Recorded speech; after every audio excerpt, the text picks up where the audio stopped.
Hey, Adam, how long have you been playing fantasy hoops? I've been curious about this one. It's funny. The other day I was talking to somebody about hobbies, and they were saying, what is your escape? What is your release? And I said, my hobby, my escape, my release is fantasy basketball. That really is it. It's like I can't tell you how much I look forward to it on a daily basis, and I've been playing it probably, I would say, 5, 6 years, and absolutely love it. It sustains me at night. It's it's my escape, and it's also my agony. Like I literally go to bed at night and I'm agonizing over things I've done. Like I'm just thinking this morning. Uh, I guess like every other fantasy basketball player, like I cut Robert Covington about 2, 3 weeks ago. I just couldn't take any more 1 for 9 shooting performances with 4 turnovers. I just couldn't take it anymore. And of course, since then he's been a top 25 player in 9 categories, and I see the numbers every now and I'm going, like literally, where was this for me and I intentionally held on even longer. Like I wanted to cut him a month before, and I held on to him an extra month. He just kept killing me. And I'm like, I can't take it anymore, and I cut him, and it's been brutal. And at the beginning of the season, about a month into the season, I cut Norman Powell, and I'm so glad I did that. Right? Like, I mean, holy moly. So I'm thinking, if I never made a move, if I just kept my roster, my first round pick was Luka. My second round pick was Vucevic. My third round pick was Fred VanVleet. My fourth round pick was Michael Porter. My fifth round pick was Covington. My sixth round pick, I think, was Norman Powell or OG Anunoby. And then I took Powell. And I had 3 Raptors. So I had 3 Raptors, but I didn't have Boucher. And so, I mean, I'm annoyed right now with how I've overmanaged my team and hurt myself in the long run. Adam, do you have trouble? Like, I'm a late night person because of basketball. Like, can you go to sleep before the games are over, or do you have to be up to see what your team did by the end of the night? I would say I'm usually up to see the end of the night through, usually. But sometimes, my real job beckons, or I'm just so wiped out from everything else that I will go to sleep. But usually I see the night through. Like last night, I'm going to fight this week. I have Keldon Johnson, Derek White, both on COVID. I got Cody Zeller on COVID. And so I had to pick up some guys. And last night I brought back Cody Zeller. And I cut, and forgive me if I'm mispronouncing it, I'm in a battle for assists and turnovers. I cut Facundo Campazzo. Did I say that correctly or not? You absolutely nailed it. Wow. Okay, well, I cut him. And to make room for Zeller, who came in last night, had 2 turnovers in the first 4 minutes. I'm like, what? Man. And so, literally, I kick myself over this because I cannot describe to you in words how much I love it and live for it. I mean, I love it. Well, Adam, if you mentioned your Covington angst. If Steve over there has any bags under his eyes, I believe it's 90% because of Robert Covington this season. and you know what bothers me even more is that when my turn came around, I was in the 1 spot. So like in a snake, right? I'm 1 in a 14-team league. I was 1. I was 28, 29. And then when it came back around, I was like 57 and 58, I think, right? So I'm looking at it, and at 57 and 58, there were 3 guys I was looking at. Michael Porter was 1. Robert Covington was 2, and Jaylen Brown was the 3rd. And I went with Porter and Covington. So not only did I take Covington there, but I bypassed Jaylen Brown. Then I watched Covington struggle. Then I cut him, and as soon as I cut him, it was like he was liberated and free to be the Covington that I thought I was drafting when I used a high pick on him over Jaylen Brown. Like, this guy's just tormented my entire year. Oh, the angst is real. This is fun. Are you in more than 1 league, or you just have your 1 league? I'm in 1, and honestly, I'm in 2 football leagues, and that's probably enough. And 1 basketball, that's definitely enough. I can't do this to myself. I can't do 2 leagues. And the entry fee is very small, and I don't even care about the money. As I say to people about fantasy sports, whether it's football or basketball, it means nothing and it means everything. And that's what it is. It means nothing and it means everything. Yeah, it's very hard to. Oh, I'm sorry. Go ahead, Matt. No, go ahead. Well, you said earlier that basketball was your getaway and your escape and your passion. I know I'm a basketball guy, so when I go out in my town, people want to talk to me about basketball, and it's really probably the last thing that I want to talk to people about when I'm out. Like, ask me about the Braves, or ask me about golf, or ask me about something besides the thing I talk about all the time. Are you sort of in that same boat when you talk about basketball? Like, would you rather talk about hoops than football?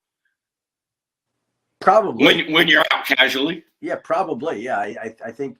Well, it just depends on who I'm with, right? I mean, I'm as comfortable talking fantasy basketball as I am anything, to be honest. So, football.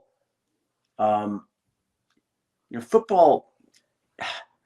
What's hard about football, I think, is a lot of times you're talking to people. It's going to sound condescending, and they're coming up with things, and you're thinking, this is just so wrong and so off, like some of their opinions. And so basketball, I know as little as anybody else. So we're all on an even keel or an even plane. And with football, a lot of times, certain things. And so, you just feel like you have a certain insight into certain categories that other people don't. If that makes any sense. Right. Adam, I've been curious, for a lot of us, let's say trade deadline day in the NBA is a big day for kind of running to the waiver wire to react to trades and pick up guys. Are you waiting around for Woj bombs like the rest of us? Oh, I have all my alerts. Oh, I'm not. Yeah, I'm not even waiting around. Like, oh yeah, like I want to scoop Woj to the player. Woj is in our league, right now. Definitely want to scoop him to the guys that he's scooping on. And who are some guys that we think, like I have on my roster right now? I got Isaiah Roby. Do we think there's any chance that the Thunder are going to trade Al Horford? I think Roby's a pretty nice stash. I've been thinking about him. He's available in so many leagues. I think there's a chance, such a huge contract. But yeah, I could see it. I mean, Horford's playing pretty well this year. I could see someone wanting him and being able to take on that contract. So I think Roby's a nice stash for a Horford shutdown or a Horford trade, personally. That's one guy that, again, I have that I like. Of course, who am I? I'm the guy that cut this year Robert Covington, Norman Powell, and Wendell Carter Jr. when he got hurt. Like, they said 4 to 6 weeks, and I thought, well, let me cut him and I'll put him back on IR in 3 days. And then somebody in my league claimed, I'm like, So I lost Wendell Carter Jr. So that was agony too. Again, there was a late Isaiah Roby scratch like a week ago that just burned people in DFS. Like, so many people had him. Yeah, I remember that. And that was troublesome for a lot of people, I know. Troublesome in what sense? But for that night or for long term or what? Yeah, and like FanDuel leagues, like people had him in their lineup, and it was announced after the game he wasn't going to play after the game started. So burned a lot of people. That's my memory of Roby this year. Yeah, well, he's been good. I had him on my roster earlier. I cut him, and now he's back on. And he's back on. Like, I don't know if I'll be patient enough and strong enough to wait, till the deadline to hold on to. I don't know. Like, the deadline's March 25th. It's February 21st, where I got to carry him for a month, and I get too antsy and fall in love with too many guys. So it's going to be hard to hold. Like, there are a couple of guys that I just love. Like, I keep picking him up. Like, I'm drawn to him. And I put him on, he plays 16 minutes. And I'm like, he's just not playing enough for me. The Time Lord himself, Robert Williams. Like, why does he not play more? Why does he not play more? Adam, you actually, I'm on exact same wavelength. I was watching him play. I'm a Hawks fan. I was watching him play against the Hawks last week. Yeah. And the dude is just a beast. He throw it near the rim. He goes up and gets it. A beast. Yeah. So I picked him up 2 days ago. I have him, and I don't know how long I'll have. I hope I have him for a while. I hope that I'm patient. But my biggest problem in fantasy basketball is my impatience. And so I'm scanning each night. I'm looking at like, Theo Maladon went off tonight. Let me go get Theo Maladon, like flavor of the night, And so that's sort of the way that it goes. And who was it last night? There was some guy that had in the 30s, and I go, "Ooh, I gotta watch this guy." And so you're watching that guy, and then you move on from Robert Williams. And I can tell you this: as soon as I move on from him, that's a sign you should be pouncing on them, because that means they're poised to really explode. That all sounds very familiar to me. I'm very impatient. It's what have you done for me lately? Somebody lets me down. I don't really hesitate cutting guys. And then I'm out on the waiver wire. I burn through, you get 3 moves a week, and I burn through them on Monday morning immediately. And it sounds very familiar. Same plight. Yeah, it's like, you know what that's like? It's like giving a batch of cookies, chocolate cookies, right? You put them in front of you, and you can budget those cookies however you want, but they're so good you just eat them right away. And that's sort of what the moves on the waiver wire are, right? Yeah. Hey, Adam, I'm wearing a Colts hat, and I understand we have a new quarterback coming to Indianapolis. Should I be drafting Carson Wentz? Steve, who cares about Carson Wentz? We can talk about Theo Maladon or Robert Covington. Exactly. Good point. Listen, I think Carson Wentz is going to flourish there in Indianapolis. I think he's on the right roster. I think he's around the right people with the right coaches, and I think he'll be really good for that team. I really do. Adam, I got one last question for you. After we recorded you, we're going to talk waiver wire pickups. We call it our serviceable and intriguing waiver wire pickups episode. If you're looking at 2 players on the waiver wire, one is only serviceable, one is only intriguing. So you've got the reliable guy and the boomer bust guy. Which side are you erring on as a fantasy manager? I probably go back and forth, but I'm a big upside guy. Like, I love the young. Again, I can take you through all the guys that I drafted, the young guy, like Michael Porter. I'm waiting for him to kind of explode. He hasn't really done that yet, this year. Don't cut him. I'm not. No. I'm not. I will not be. Porter. My roster right now in a 14-team league, I've got Luka and Vucevic and Van Fleet. Those are my first 3 guys. I've got a Nunby who's been problematic. Tyler Hero got hurt last night. I just know this can be a problem. He's been challenging the last couple of weeks between COVID and stuff like that. I'll give you a perfect example. I picked up a guy a few weeks ago, loved him for a few weeks, and now I'm starting to get itchy on him. Cody Zeller. Starting to get itchy on him. And so we'll see how much longer he survives on my roster. See, in a way, I look at it and I think, well, maybe I'm better off going with Time Lord and moving on from Cody Zeller, but then Time Lord will play 15 minutes and it'll be 2 of 3 from the field, 4. And I'm like, I need more. And I cut him, and then I'll want him back 2 weeks later. So that's sort of what I'm going through right now. I have Roby on the roster. I got Derek White, Keldon Johnson. I have Nerlens Noel, who I really like. A little bit like Time Lord, not as good as Time Lord, but a guy that when he plays produces. Just doesn't play it as much, but now that Mitchell Robinson's hurt, I've got Mitchell Robinson on IR. I've got LaMarcus Aldridge on IR. He was sitting there. I would see that's a guy I would never draft. I love him as a player, but a veteran guy with dwindling, never draft him. But he's sitting there on the waiver wire a few weeks back, and I'm like, you know what? I'm going to stash LaMarcus Aldridge. And it sounds like he doesn't want to play for the Spurs anymore, and it sounds like they'll trade him maybe. So you hope they trade him to a place where he can play and be a force and be a forward. Because if they do, then maybe I just made up for the Covington move. Maybe. Yeah, threes and blocks. I mean, Aldridge could be a guy who has like a late season renaissance, I think, even though he's getting up there. He's 35, I think. But I think you summed up the serviceable and intriguing conundrum with the Zeller Robert Williams thing right there. I mean, that's it, isn't it? Well, I have Theo Maladon on my roster as well. I've got Darius Baisley. And so a lot of upside guys. And again, Maladon, I had a decision.